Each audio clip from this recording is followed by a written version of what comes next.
Қайырлы күн, қыздар, қыз-келіншектер. Бүгін рогалики жасайтын боламыз, қыздар. Қыздар, бұл рогаликиміздің ерекшелігі айранда. Мен айраным бітпеді ғой, үшін. Айраннан не істеймін деп, бүгін айраннан рогалики істейтін болдым.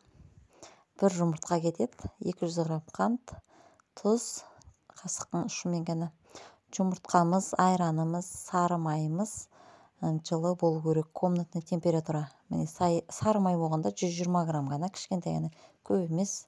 Қолда бар заттармен үстеп балаларды алдап печенье жасайтын боламыз. Міне айран, жылы айран.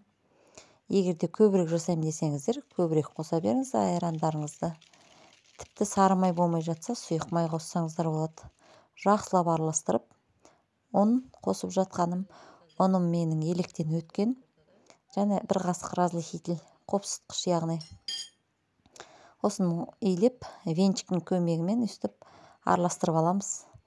Егерде венчикке уже илеуге келмей жатқанда, қолмен илеп, осылайынан жұмсақ, орташа жұмсақ қып, нанды илейтін боламыз. Нанымыз кішкене жабысып тұрады, ештеңе алмайды ол. Солай болу керек. Осылай илеп, жақсылап 5 минутқа тынықтырып қоямыз.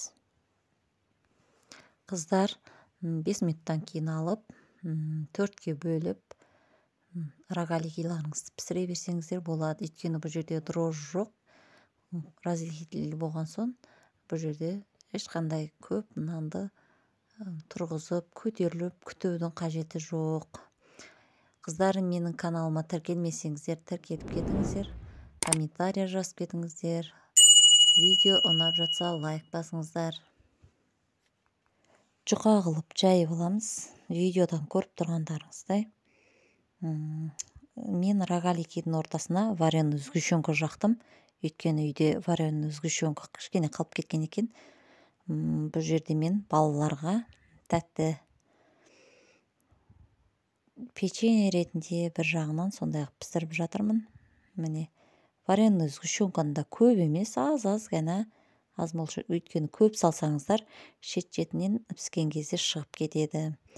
Қыздар, мені мына жердеші әсел пештің табасына жабыс қалмасын деп, осындай сары майдың сыртын тастамайым. Морозилькке қойып қоям.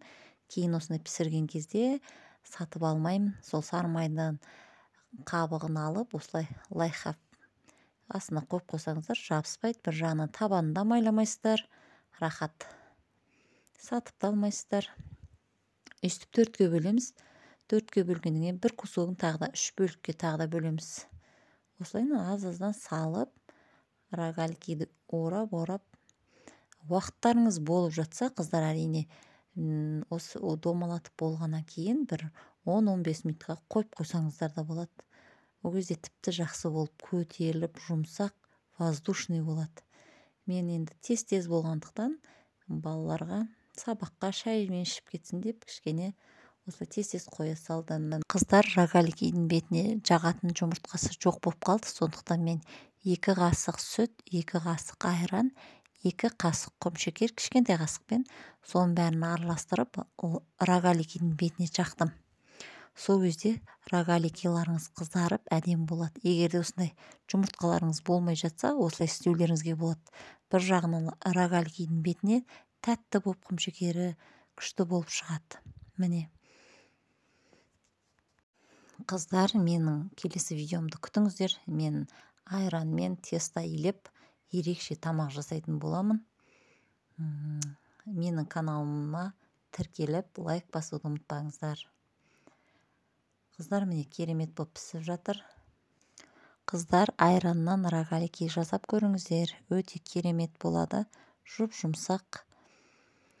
Айраннан рогалики емес, тамақтарда жасау болады ерекше. Сондықтан менің каналымды көруге кеңес беремін.